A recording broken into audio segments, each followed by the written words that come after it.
জয়পুরহাটে এবছর কোরবানির পশুর চাহিদা রয়েছে প্রায় 1,97,000। এর বেশিরভাগই মিলবে স্থানীয় খামারে পালন করা পশু দিয়ে। তবে চাহিদার চেয়ে কোরবানির পশু বেশি রয়েছে বলে জানালেন খামারিরা। দেশীয় পদ্ধতিতে আমরা গরু লালন পালন করতেছি। যদি ভারত থেকে এবার ঈদে যদি গরু আমদানি না হয়, সেক্ষেত্রে যদি আমরা কিছু লাভ হয়তো করতে পারবো। বছর জুড়ে লালন পালন করা পশু বিক্রি করে ভালো দাম পাওয়ার আশা খামারিদের। তবে ভারত থেকে গরু এলে লোকসানে পড়ার আশঙ্কা করছেন তারা।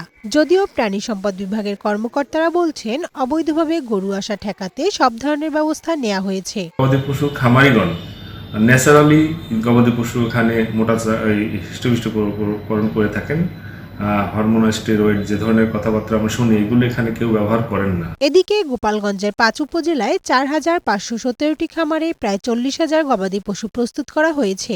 জেলা প্রাণী সম্পদ অধিদপ্তরের পরামর্শ মেনে খামারিরা গবাদি পশুগুলো মোটাতাজা করেছে।